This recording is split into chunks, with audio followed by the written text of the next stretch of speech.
परछाई नहीं थी। मोहिनी, तुम यहाँ? आईने में रमेश ने देखा, उसके कंधे के ठीक पीछे मोहिनी खड़ी थी। लेकिन अब वो वही सुंदर अप्सरा नहीं रही। वो पूरी तरह एक पिशाचनी में बदल चुकी थी। उसकी आंखें अंगारों की तरह ततक रही थी और चेहरे पर एक क्रूर, डरावनी मुस्कान फैली हुई थी। क्या हुआ मेरे राजा, डर गए? तुम तो रात को मिलती हो, अब यहाँ मेरे घर में क्या कर रही हो? अब तुम्हारा घर मेरा है, तुम्हारा शरीर मेरा है। 6 महीने का जश्न मना लिया तुमने, अब असली कीमत चुकाने का वक्त पास आ रहा है। कीमत? कैसी कीमत? मैंने सब तो दिया तुम्हें, जानवर, अपनी आत्मा, अपना ईमान। अब क्या चाहिए? अब मुझे मासूमियत चाहिए। तुम्हारे घर में जो वो 2 छोटे बच्चे हैं, उनकी खुशबू मुझे बहुत पसंद आ रही है। नहीं, मेरे बच्चे नहीं। तैयार रहना रमेश, अमावस आने वाली है।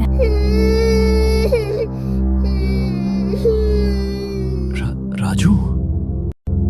अमावस करीब आ रही थी और रमेश के घर का माहौल अब किसी कब्रिस्तान जैसा हो गया था। हवा में एक अजीब सी सड़ांध थी जो इत्र की महक से भी नहीं छिप रही थी। ये बदबू कहाँ से आ रही है? पूरा घर फिनाइल से धो दिया, फिर भी जैसे कोई मरा हुआ जानवर कहीं सड़ रहा हो। सुनीता, पानी। आ रही हूँ। रात भर तो शराब और तमाशा चलता है, अब पानी मांग रहे हैं। हे भगवान, रमेश, आपका शरीर इतना गर्म क्यों है? और ये आपकी पीठ पर खरोंच के निशान कैसे हैं? मत मारो, मुझे मत मारो। सौदा पूरा होगा। कैसा सौदा? रमेश, उठिए, आप नींद में क्या बक रहे हो? दूर रह, मेरे पास मत आ। वो मुझे देख रही है। कौन देख रहा है?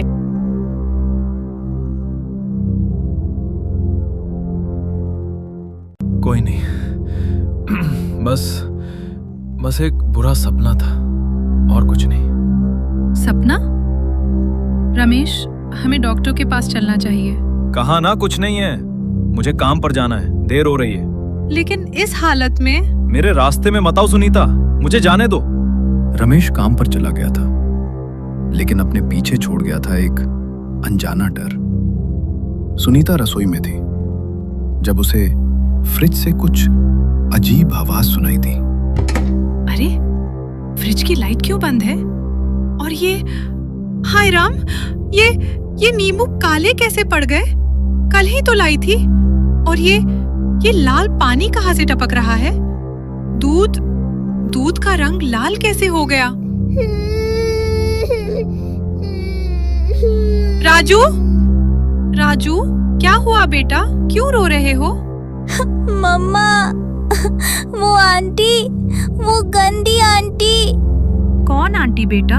घर में तो कोई नहीं है। वो अलमारी के ऊपर बैठी थी, उनकी आंखें आग जैसी थी। वो कह रही थी, तेरे पापा मेरे हैं। नहीं, ये कोई वहम नहीं है। कुछ तो बहुत गलत हो रहा है इस घर में। मुझे बाबा जी के पास जाना ही होगा। बैठो बेटी, मैं जानता था तुम आओगी।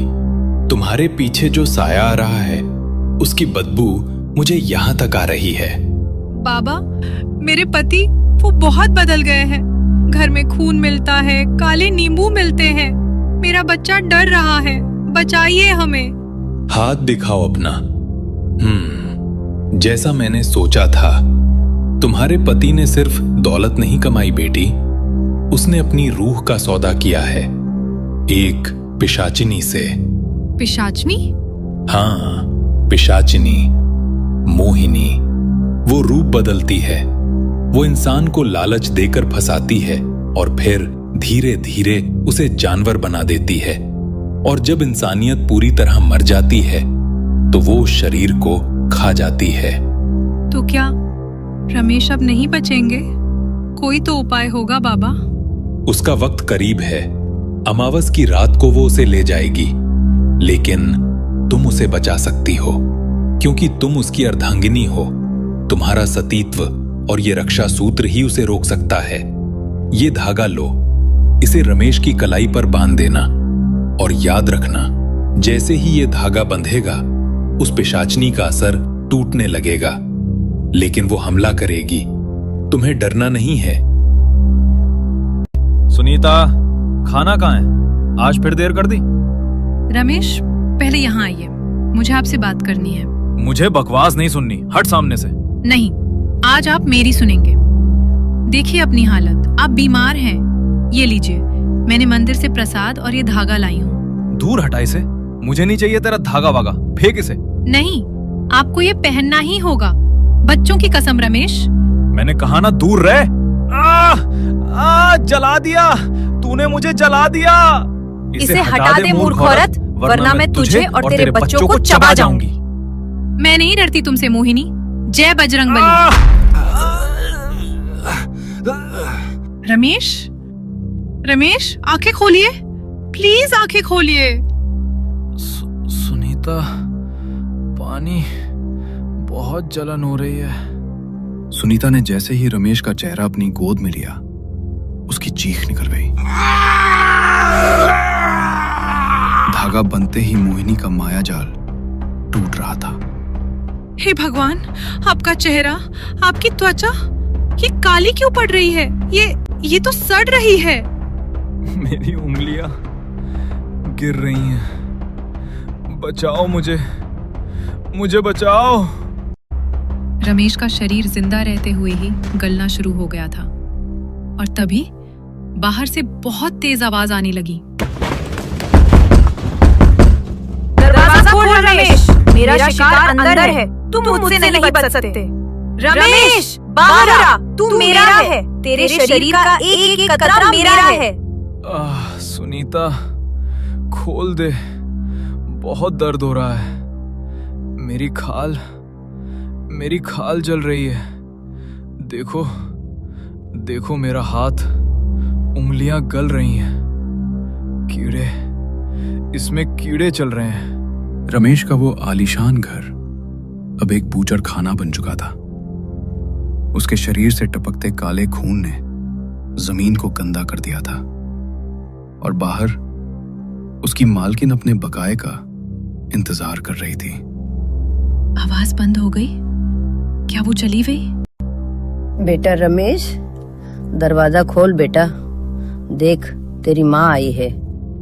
तुझे दर्द हो रहा है ना मेरे बच्चे? मैं दवाई लाई हूँ। माँ? सुनीता, माँ आई है। माँ मुझे बचा लेगी। दरवाजा खोल। नहीं रमेश, होश में आइए। माँ को गुजरे 10 साल हो गए हैं। ये वो चुड़ैल है, ये उसका माया जाल है। अरे पहचान लिया। समझदार बीवी है तुम्हारी रमेश। लेकिन कब छिपाएगी उसे? उसकी नाक गिर चुकी है, कान गल रहे हैं। 10 मिनट और फिर वो सिर्फ हड्डियों का ढांचा रह जाएगा। मुझे बाबा जी को फोन करना होगा। सुनीता, घर से बाहर मत निकलना। वो तुम्हें अलग करने की कोशिश करेगी। बाबा, रमेश की हालत बिगड़ रही है। उनका पूरा शरीर गल रहा है। वो सरांद उसके पापों की है बेटी, उसे सहन करने दो। अगर तुमने सूर्योदय से पहले दरवाजा खोला तो वो उसकी आत्मा को नर्क ले जाएगी। उसे बांध कर रखो। बांध कर रखो? मुझे कोई नहीं बांध सकता। मैं राजा हूँ। मैंने सौदा किया था। रमेश, शांत हो जाइए। तू जलती है मेरी दौलत से। तू चाहती है मैं मर जाऊं। अगर मैं बाहर गया तो मोहिनी मुझे ठीक कर देगी। वो मुझसे प्यार करती है।